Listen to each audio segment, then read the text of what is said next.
The story of the Cyan Kingdom. Long ago on the Muo continent, there was a kingdom called Cyan, and in it lived a princess with shiny golden eyes and hair. Her name was Princess Soria. When she came of age, the kingdom held a huge party for her. But in the middle of the celebration, an uninvited mage appeared. Fearful of the growth of a princess whose magic was stronger than his own, the mage put a spell on her. Then the kingdom became indulged in tall thorny bushes, and the land could no longer support human life. Like that, no one remained in Cyan besides the cursed royals who stayed behind to protect their white castle. And the question, what happened to the princess? A girl is out there, as she mentions. There is no end to this. She hears a voice and looks above in the sky, finding the barrier broken. She becomes surprised as she starts running. She mentions that at last, the hero is here.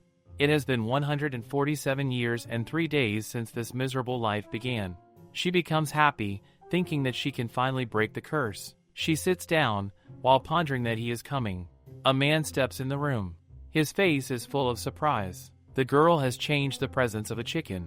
He glances around as she thinks. Judging from his clothes, there is no doubt that he is the hero, but he does not have any weapons. She wonders if he is a mage. She notices an emblem, wondering what is that. The man seems pretty annoyed as he questions if they were tricked after all. Questions if all of his knight's sacrifices were for nothing. He mentions that the only thing here is the chicken. She yells at him, stating how rude is he. This causes him to be startled. Right then a guard burst in, calling him His Majesty and questioning how could he go off on his own. The man asks Paul to give him his word right now, as there's a cursed chicken here. Paul asks him what is he talking about. The chicken states that he shows such disrespect to the sole heir of the Cyan Kingdom. She scares them and yells at them to repent for their sin. They both run away, stating that chicken is crazy. After a while, she introduces herself as Soria Brian V. Cyan. His questions were not they supposed to find a sleeping princess? Orwell responds that is what they were told. His Majesty is losing his mind. He states no matter the rumors, what is important is that the princess is here, even though she is a chicken. She asks him, did he say that he was the Emperor of Croatia? She questions what gives him the right to disrespect a royal of a kingdom that is not even one of his vassal states. He glares at her and asks her, can she even call a country with nothing but thorn bushes an actual kingdom? Orwell states that he can only joke around for so long before it stops being funny.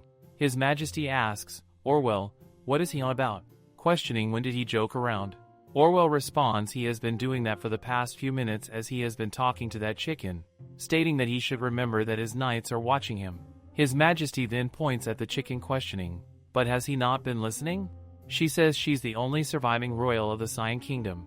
The knights think that His Majesty has gone insane, wondering how this could happen, and maybe the long journey must have taken quite a toll on him. His Majesty and wonders did no one else hear her speak? He touches the chicken right then, causing her to be startled. She ends up using her magic, causing a blast. Orwell steps in and helps him out, asking His Majesty to forgive him as he should never have doubted him.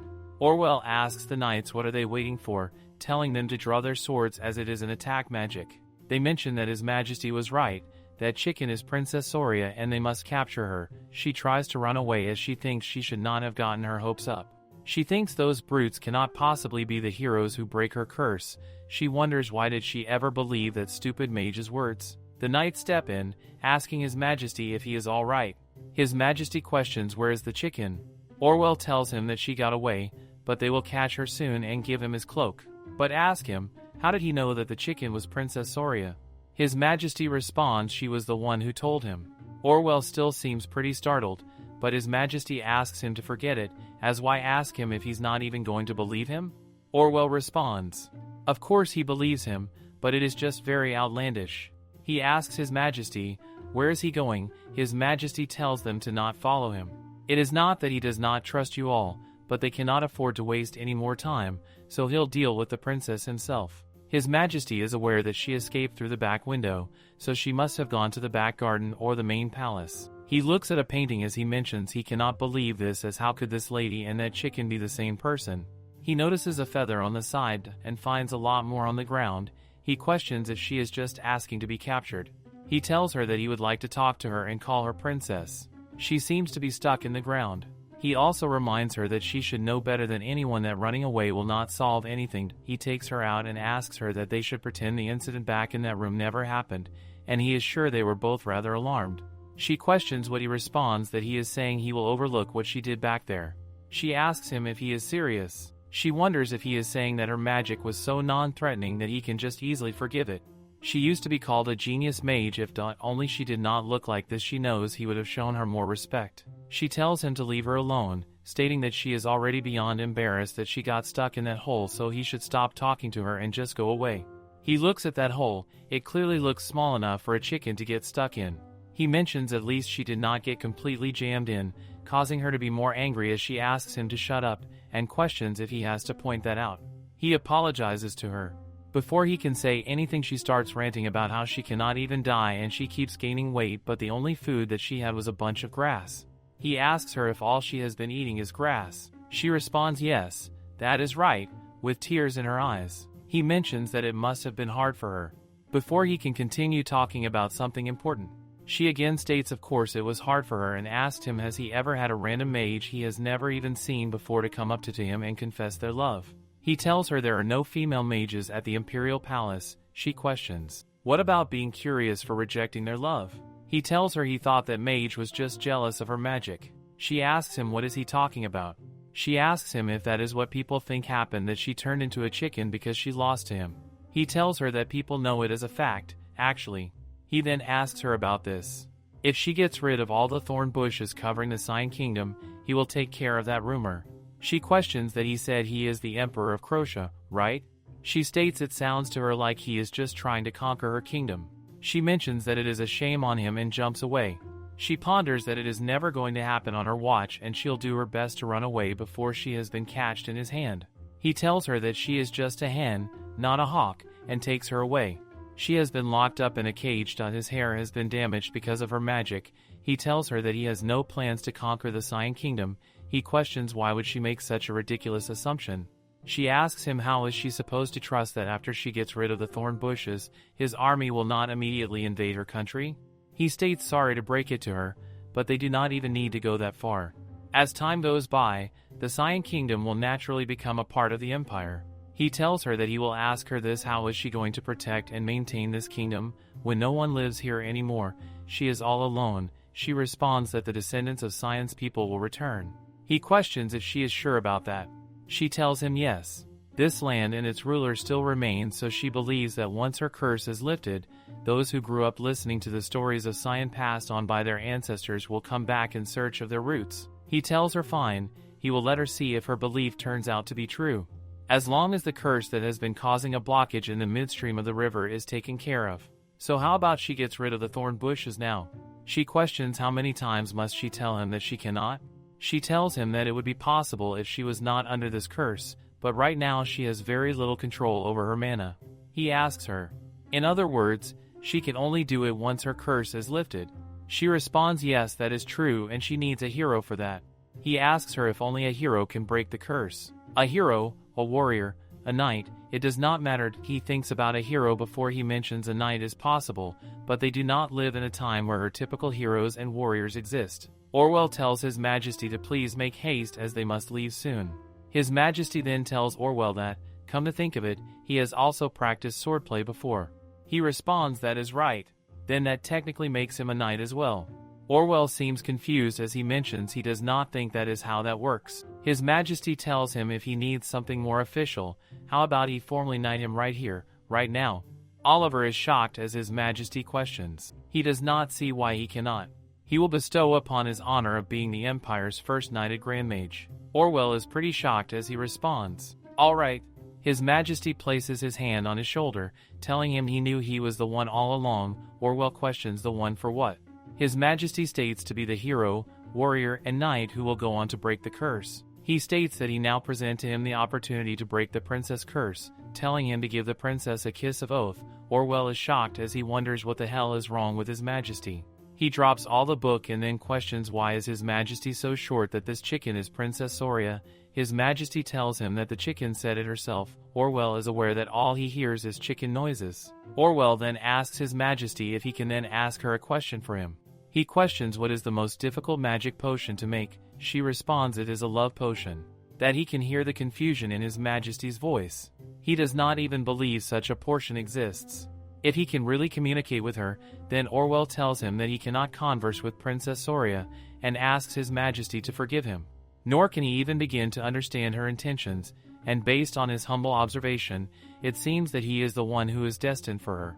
This causes her to be shocked. Orwell also states otherwise. Why would he be the only person who can communicate with her? So why don't he be the one before His Majesty? And the chicken strongly disagree, stating this can never happen. He states that he is not going to kiss a chicken, things. So all that talk was just his way of making him kiss an animal in his stead. Orwell decided to write a letter of resignation as soon as he got back to the Empire. She is out of the cage as His Majesty questions why don't they save the kiss for another day.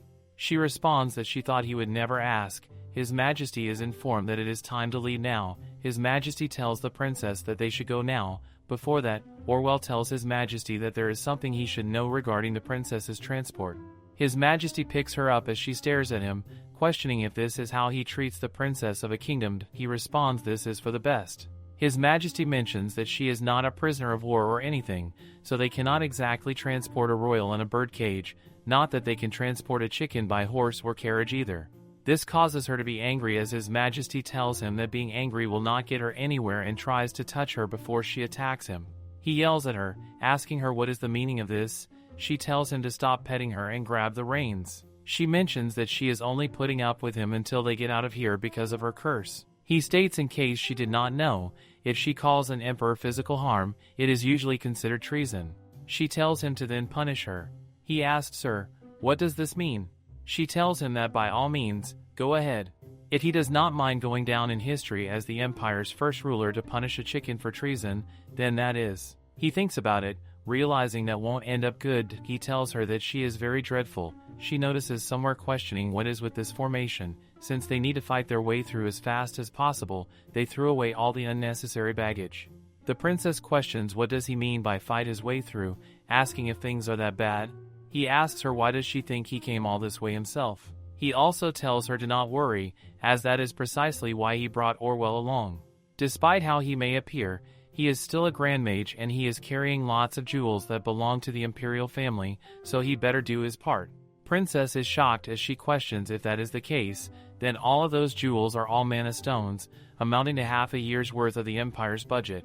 She wonders if that is really necessary. That His Majesty is informed that they have almost arrived at the thorn bushes. His Majesty calls out to Orwell, stating that they are about to turn to their last resort. Everyone is informed to get ready. The princess mentions that she appreciates his determination, but what was all the talk about the thorn bushes?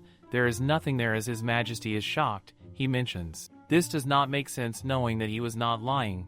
His Majesty states those third bushes were monstrous and each over 2 meters in length. They tossed around his knights like rag dolls and stabbed them, asking if there were a lot of casualties, but he's told that none of them were killed. The princess also notices a building and questions if that is the Imperial Palace of Croatia, as she has been seeing that building for a while now. She mentions it is literally a stone's throw away as she sighs. His Majesty asks her, does she even know how long it took to get from there to her castle? She responds probably not even half a day. Still he tells her like he said, those torn bushes, she does not even know how vicious they were. She sarcastically responds sure, she asked him. But who is he to complain about their viciousness anyway? He is the true villain for crossing onto her country without permission. From the way he described it, it seems the thorn bushes were more like knights that stood to protect Sion. He calls out to her and asks, sir, does she think the river only belongs to the Sion kingdom? She asks him what is that supposed to mean? He tells her he's saying their situation was dire enough that they had no choice but to forcibly make their way into her country. Had not that been the case? Soria, who looked at the solemn Lennox in silence as if to comfort him, she guesses he has some concerns he'd rather not share. Made a run for it the second they arrived at Korsha's imperial palace. She ponders it is not her fault. His Majesty questions if he was mistaken, asking if chickens can fly too. Orwell tells him to please not worry, mentioning that they have people looking for her so she will be found soon. His Majesty questions him if he does not know how many chickens there are in the world. Even if they fail to find her, she will quickly realize how harsh the outside world is. Then she will only return here on her own. He also tells His Majesty that actually now may the perfect time to bring this to his attention. He asks His Majesty if he is absolutely sure that Chicken is Princess Soria, be treated when they saw her, but were not they the work of the mage who put a curse on the Sion kingdom, as if the case was not enough damage created the thorn bushes to keep that princess trapped in the castle. But then why would the thorn bushes have cleared the way for her? His Majesty questions if he is trying to say that the chicken might actually be the mage, and that he is posing as Princess Soria. Orwell responds that he simply believes they should not completely rule out that possibility, questioning does not he think the mage could have gotten trapped in his own curse for over 100 years? Spells can have a different outcome from what the caster intended. Plus the only proof that they have that she indeed is princess is her own words. His Majesty finds it a headache. Either way, he says that they should just focus on the meeting right now and asks Orwell to go fetch just any white chicken. Orwell asks him why don't they send the Nobels home for today and postpone the meeting until they find the princess? He mentions an unmarried, hairless emperor insisted on embarking on this expedition with half a year's budget for the empire. He is sure Orwell knows how important this matter is, so he cannot just tell them to go home now. Orwell asks him to forgive him for his oversight. His Majesty tells him if he understands then he should go and fetch him a white chicken. Princess is hiding somewhere as she notices those people are servants, those are knights, and those are all nobles. Since there are no heroes or warriors inside, she will just have to settle for a knight. She's looking for a knight, wearing a golden insignia of a hawk. To find him, she needs to go where the Imperial Guard are. Which brings her to the hawk ordered. It has been 3 days since Soria ran away from Linux. Every night screams could be heard from the hawk order and a chilling rumor started going around. A chilling rumor started to circulate regarding the hawk order, which provided the closest protection to the emperor. The maids question if they have heard the rumor. So many knights have already fallen victim. Someone would pull on their lips in the middle of the night and then run away. They wonder what kind of pervert would do such a thing. His Majesty realizes it is Princess Soria. Orwell also agrees with him. All of the affected knights took part in the Cyan expedition. She must have thought one of them could help her. His Majesty is angry on the fact that why would she pull on their lips and then run away?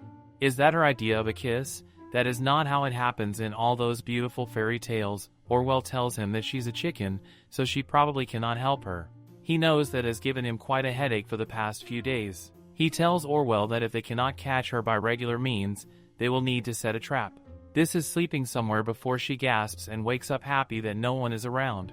She knows this has been a complete waste of time, thinking that it really should not be the emperor who is meant to be the hero who breaks her curse.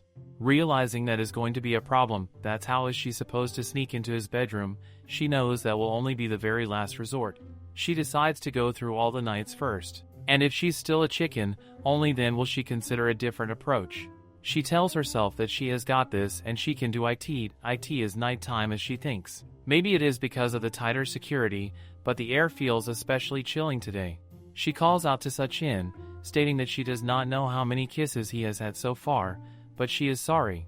She will make it quick. As she tries to approach him right then, someone smirks. It is His Majesty as he grabs onto her, turning her. It has been a long time. She begins yelling at him to let her go. She asks him how dare he grab a lady's leg. He responds it is a chicken's leg for now, so there is no issue. Anyway, he believes she and him have some things to discuss. He yells at her, questioning cannot she stay still for 1 second. She asks him what idiot would stay still in this situation. She tells him to let go of her this instant. He puts her in something as she tells him if he does not pull her out of here this second, she will burn this entire sack. He tells her before she goes, she ought to think about where she is right now. She questions if he wants her tiny kingdom that badly. He states to tell her the truth, her kingdom is no bigger than a duchy to him.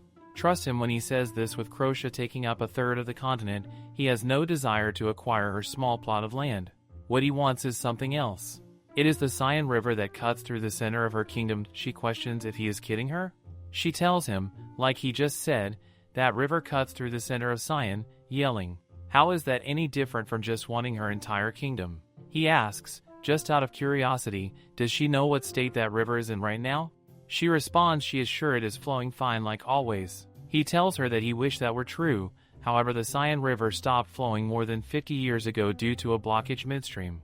She is totally surprised as she questions what, asking if those thorn bushes are responsible. He tells her he does not know the exact cause, but that is their best guess. Either way, it was not as serious a problem just up until 6 months ago. Water does not only come from the earth, it falls from the sky too. She questions if he is experiencing a drought.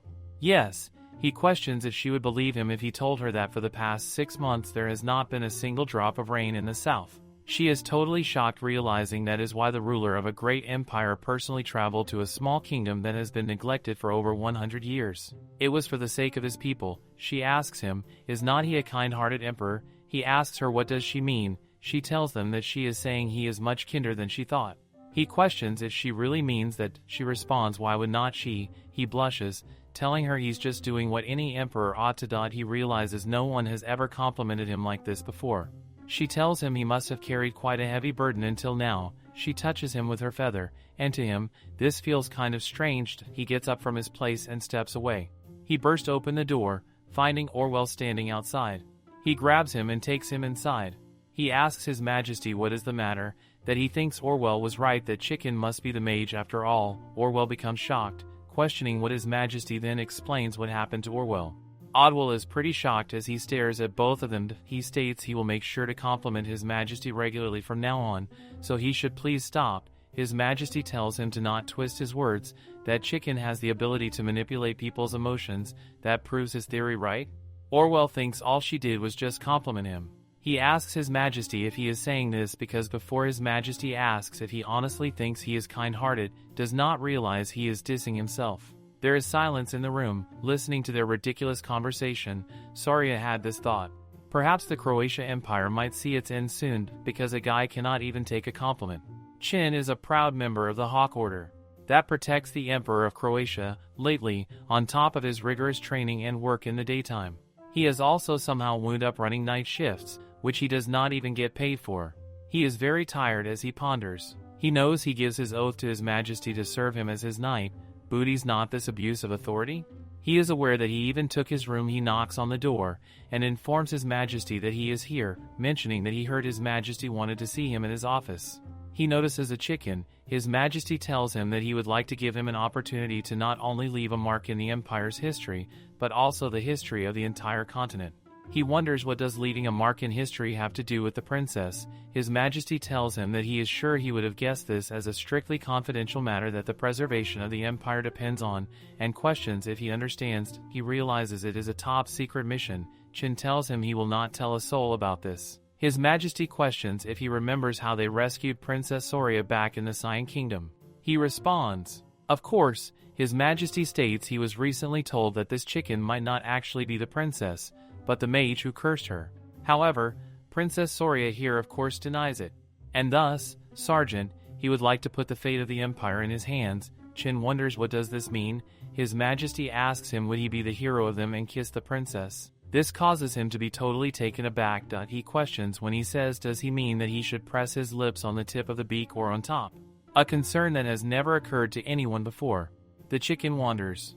Is not the entire area the mouth? Orwell mentions it does not matter which, so why don't they just get this over with as it's getting quite late? He then states he will go ahead and do it. He takes steps towards her as she wonders if her curse is finally going to be lifted. He kisses her but nothing happens. His Majesty tells him he does not think it is him, stating that it was a good try and he may go now. The princess seems disappointed. His Majesty knows this is getting exhausting. She states yes it is and decides to call it a day as she is totally drained so no one should bother her. His Majesty states he will tell her something. He mentions all his life he had no intention of kissing anyone who was not his future empress, whether it be chicken or a person. She questions if Croatia has strict moral standards for royals, then he's probably never even been in a relationship, stating it sounds enough. Her that she is missing the point here. He stands up, mentioning what he is trying to say is that he has decided to break that personal vow. He steps towards her and grabs her face. He questions what if he is the hero that she needs? Then he must sacrifice himself for the Empire. She asks him to let go of her. Orwell closes his eyes as he would not want his eyes to rot witnessing that atrocity. She asks him to go away and call the knights again and they should start over from the beginning. She wonders if he has been studying the most secure way to grab a chicken as his grip is very strong. Wondering why is he holding her so snugly, she yells, no questioning. What the heck is he doing? He kisses her. This causes her to pass out as she wonders if this is her punishment for stealing all those kisses from the knights. She's sorry, but she will make it up to them all someday. She opens her eyes and looks at His Majesty. Both him and Orwell are shocked. She wonders what is wrong. She has no idea. Orwell congratulates him. It's now that he's the hero who has broken a century-old curse. All the people will rejoice and give praise to him. She wonders what does this mean as he has broken the curse. but she knows she's still a chicken. His Majesty questions, does that look like he has broken any kind of curse to her? She has no idea what are they two talking about, asking them to let her know about it too. Orwell tells her it has not been broken completely, but since he can also understand her now, they seem to have made some progress. Even the color of her tail has changed. She realizes it makes her surprised. They know that the rest of the curse will soon be lifted. This makes her sad that this guy is the hero. His Majesty tells her he can tell what she's thinking. She asks him how good is his sword play. He responds it is average. He mentions he was about 5 when he realized he was not much of a swordsman. She asks him if his nickname is hero or warrior. He questions who has a nickname like that. She asks him then why is he the person who can break her curse. Of all the people, why it is him. He responds heroes, warriors, knights, they all follow his orders. Thus he is above everyone. She questions, is there a possibility that Chen's kiss took effect a little late? Orwell responds that he very much doubt that. She does not believe this and goes into depression. Orwell also tells His Majesty, seeing as it is a woman's voice, he thinks this really is Princess Soria. His Majesty responds there is no guarantee that the mage is not actually a woman, this could also just be a man with a high-pitched voice. He tells Orwell that he ought to be more open-minded. He's getting a bad feeling about this. Mentioning this could be a cunning strategy by the maid who is counting on their vulnerability to stereotypes. The princess asks him what the cluck is he talking about. She mentions that she has had enough of his damn nonsense. Orwell thinks that they sure can keep themselves entertained. Once again, Orwell thought about writing a letter of resignation. His Majesty asks the princess, does she think the river only belongs to the Cyan Kingdom? She responds, of course not, the river that runs through the center of Cyan is a gift from nature. The kingdom was merely boring in it then for the royals of Cyan who could not take care of the river at all due to their century-long curse. How much of this disaster should be their responsibility? She asks His Majesty to forgive her because as the princess of the Cyan Kingdom she should have taken better care of the river. If there's anything she can do to help alleviate the growth before he states she does not need to worry about that. Of course, it would help greatly with their farming situation if it rained or if the Cyan River started flowing again. However, the aquatic have not dried out yet, so it will do the job for now. He tells her to not be too hard on herself and they should talk about this in more detail tomorrow as it is late now. They should both go to bed, this is what he said, but he's staying up all night and the Cyan's curse has traveled through the Cyan River to infect them as well. He questioned why would a curse that hesitate quiet for over 100 years come for them now, but it was told that this 6-month-long drought has elected much rage among the people. They need to make an offering and they should sacrifice that chicken to appease God's wrath as sacrifice ritual in this day and age. He found it an absolute hogwash. Thinking an incompetent official has no place here. After some time, the maid presents the princess. She is wearing pretty jewelry. Laugh as the maid tells him to not do that. He cannot stop laughing as the chicken finds it very humiliating. Mentions that it is good timing as she wanted to talk to him about something. He asks her about what. She tells him that she has been thinking all night and she believes there is another way to deal with this drought. He asks her does it appear in any of the spell books that she wrote? She responds that is right. He hurries and looks for it, mentioning that he would very much appreciate if she could explain all these texts to him, starting with what language they are written in. Of course he would not know his word mage would write a spell book without placing a huge safety measures. She asks him to look closely. Right then, the book begins to shine. They wonder what's going on in the world. She ends up coming to her human form as she's shocked. Just for a short time, His Majesty knows. He supposes that was a very memorable portrait. He asked Orwell if she was pretty before he mentions he is joking and asks her what is the issue. He questions that he was the one who kissed her, so how come the curse was only partly broken? Asking he ought to know the answer as an imperial mage, right? Because it was not a case of true love. That is what Orwell tells him. His Majesty asks her, what does this mean?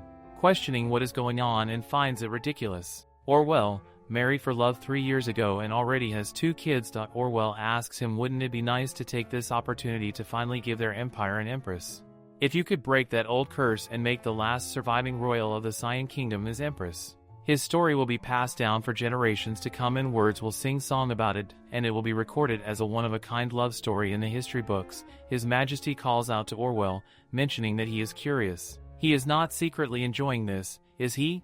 Orville responds, of course, knows. He simply have not forgotten how much help and thoughtful advice he gave him, back when he was still only dating his wife. His Majesty mentions, but his face says otherwise and states actually, now that he thinks about it, Orwell owes everything to him. It has been 5 years and he did fall into that lake, but still, that was how it all started. He responds that he is aware of that and so he should do everything in his power to return the favor. Orwell asks him at this point.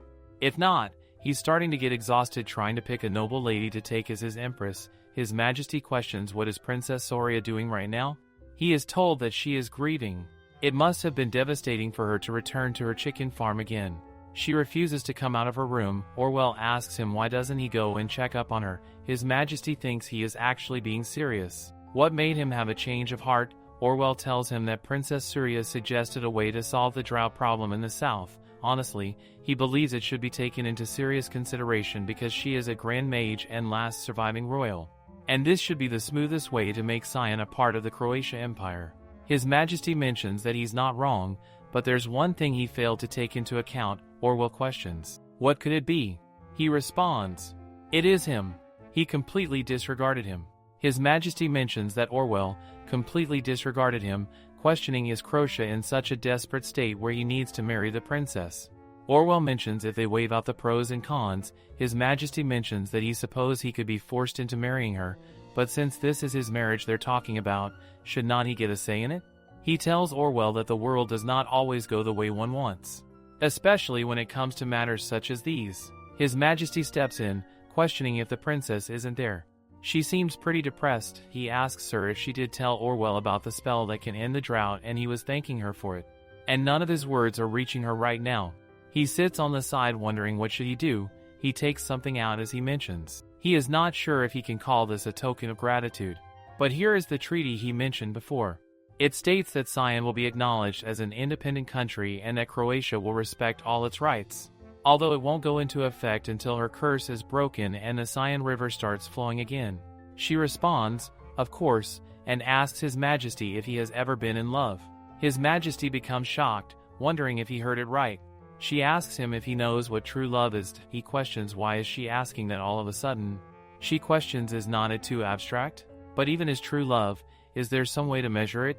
True love accomplished. Does one have to reach a certain point for his love to be considered true? She becomes angry at the match. If only he was still alive she would have wrung that neck of his. His Majesty asks her. So what is it that is making her sad right now? Questioning is it the abstract nature of true love? She yells. Of course, it is way too ambiguous. It's really angry. His Majesty is aware that there really is not a single person who cares about how he feels. He clenches his fist as he ponders. He is sorry to break it to her, but he has absolutely no thoughts of throwing himself into that true love of hers. He wonders if he should tell her to look for someone else, but he's aware there is no one as she can only communicate with certain people and it seems to be limited to just mages. But mage is a dying art these days. If only Orwell were not married. He continuously thinks about it before he reaches out to her and tells her he will ask her one question. He questions if she is prepared to face any ordeal that comes her way if it means breaking her curse. She wonders why is he so serious all of a sudden. She glances at him. She tells him yes because she has no other options. He does her then it is worth a try. She questions what is that he's trying to say. He mentions that right now his heart is full of love. She wonders what does that mean. He tells her if she can go back to her human form for 5 minutes per kiss, about 100 cases should break the curse completely. Does not she think he decides they should put the 100 kisses test today? She's totally taken aback as she questions if he has lost his damn mind. He tells her that he is being serious. A woman tells His Majesty that everyone is rooting for him. It is Lady Mabeline. She is the top noble of high society and Orwell's wife. His Majesty glares at her and asks her, where did she hear about that? He think there's an arrogant snitch in his face? She asks him to stop. She's also the Emperor's advisor, whom everyone fears. She mentions there are dozens of people who witnessed him going into the princess room only to be kicked out along with the sounds of enraged chuckling.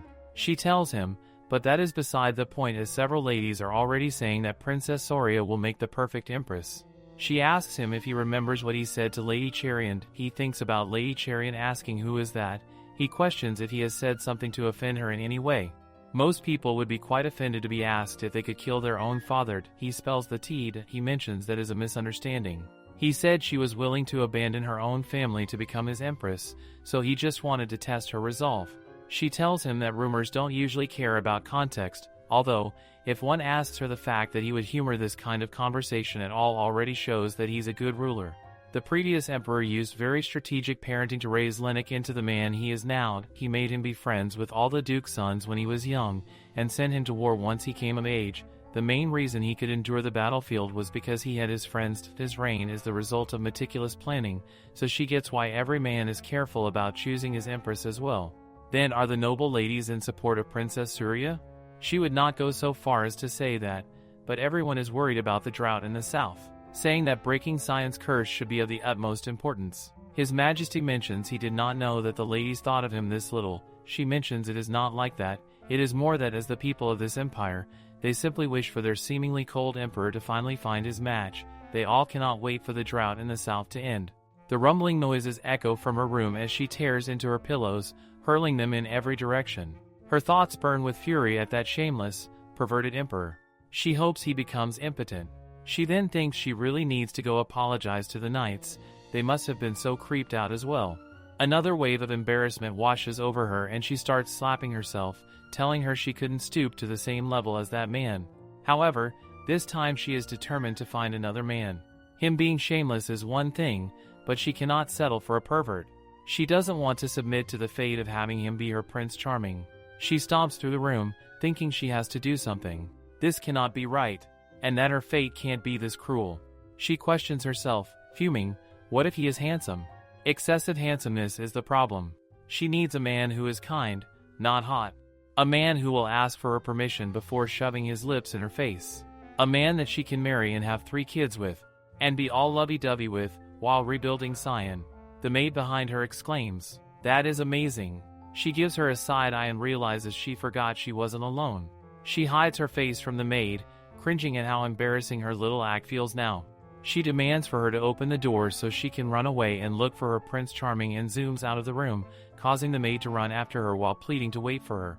After passing around the palace, her tired feet smack across the floor as she wonders how there are no other mages in the huge palace.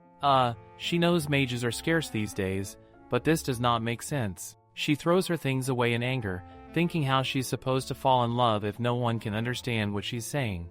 She shoves her face in a cup of tea and it splatters all over. The maid fills it again, saying if she wanted tea she should have just said so. This is another thing that confuses her, why she's suddenly getting such nice treatment. She can't even leave as she pleases. She is sure it has something to do with the message Diorwell sent from the south. The solution she suggested for the drought seems to have worked. However, sadness crosses her face now. This is making her uncomfortable. She never wanted this kind of hospitality.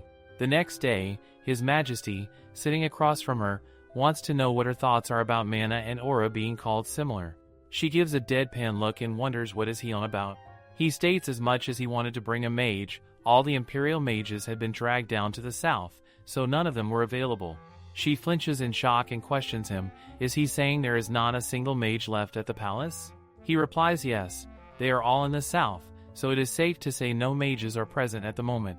She fumes in anger, her whole face red as she demands he should have told her sooner. He counters well, she never asked. He then changes the topic, saying he did not come to argue with her, he is here to give her a present. A new person enters, her steps low and deliberate as she closes the distance between them. He says when he heard Mana and Aura were similar, he thought she might be able to help. A woman stands beside him, and he asks her with a smile if she can hear the princess voice. Megan replies with a stern look that she thinks so. He informs her she will be her personal guard from now on, and it is better if they introduce themselves to each other. She freaks out thinking a knight who uses Aura is her personal guard. With a smirk he says what did she think? It is his reward to her for her contribution to the empire. She is shocked at his audacity to give a person with such incredible talent a measly bodyguard job. She gives Megan a pitiful look, saying she can feel for him. But Megan shakes her hand, telling her no, she's happy to do this as His Majesty's knight. This makes His Majesty a little angry, who calls her by her name and tells her since she doesn't know what she's talking about, she should allow him to educate her. What this means is... But he is sharply cut off by the princess, who reminds him she is a mage and he cannot have an Aura user stand guard for a mage. It is a waste of human resources in her eyes and questions why not just completely give Megan to her then? He meets her glare with equal fire and points out she is a knight who has sworn her allegiance to the empire. And why would he give her to her? She counters, did he never heard of immigration? She can change her citizenship. He is shocked at her word of immigration, as his empire is not only the wealthiest country but also the one with the best living conditions on the entire continent. She states her country may be small, but it values every one of its people. This makes him madder. Is she trying to say he does not value the people of his country? He reminds her he values them so much that he even went to extreme lengths to bring them here. She says yeah, whatever, in a dismissive tone.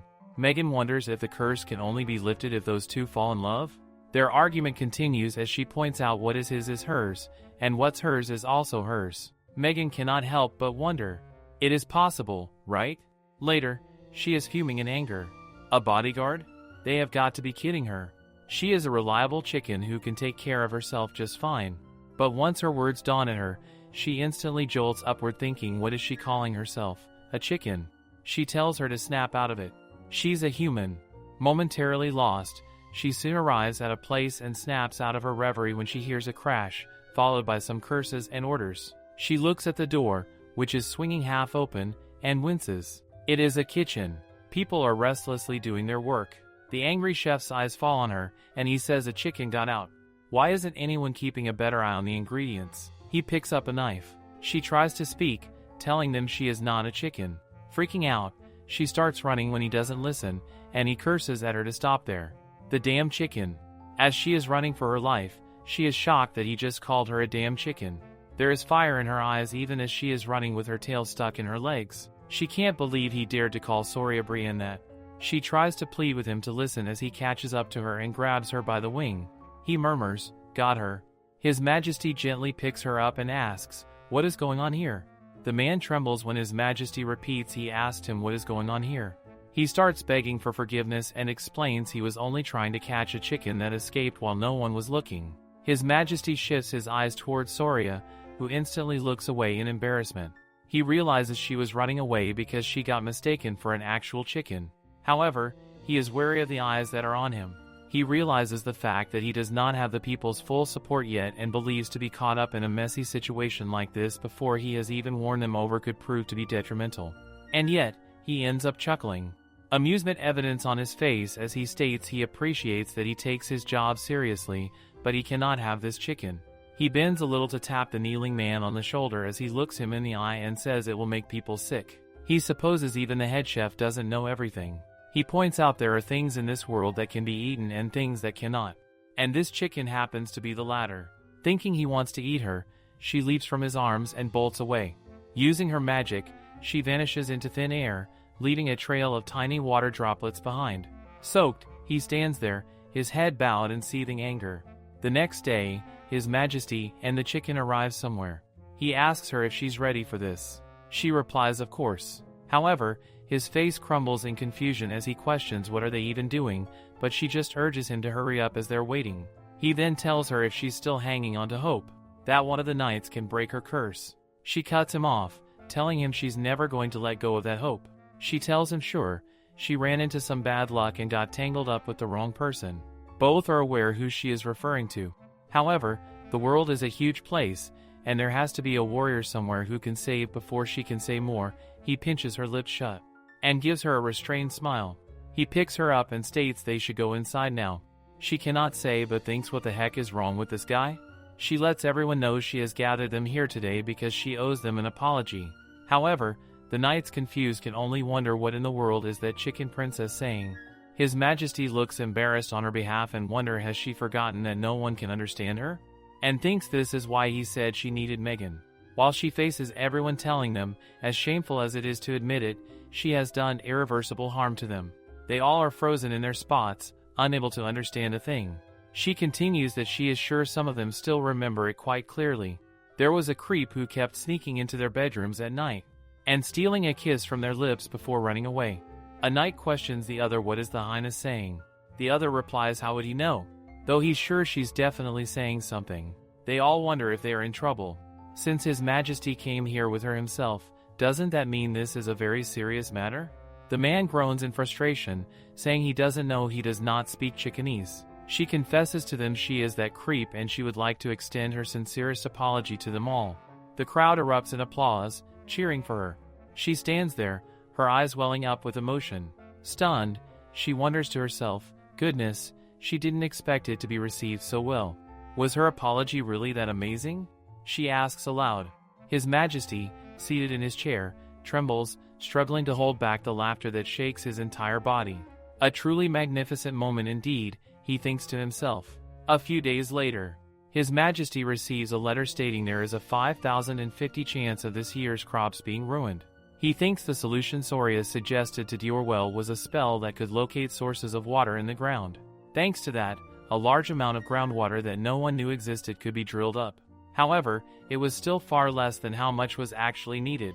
His eyes shift towards the chicken, who looks very tired as he states so basically, they need to break the curse as soon as possible.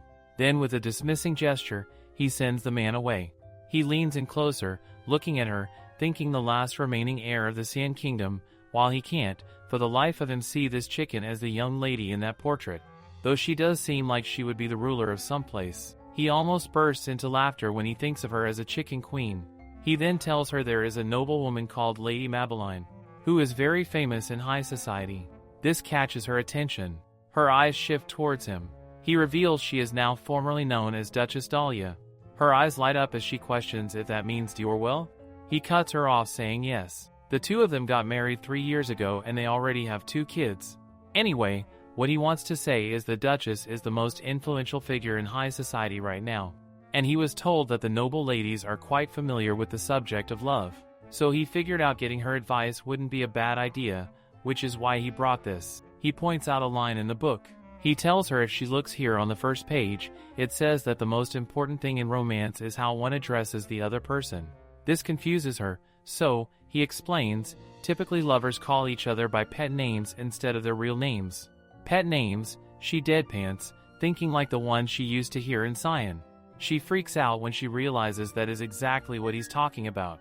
He tells her there are many options, but he would like to say darling as it is the most reasonable one to start with. His eyes flicker with mischief as he gazes at her and asks her what does she think.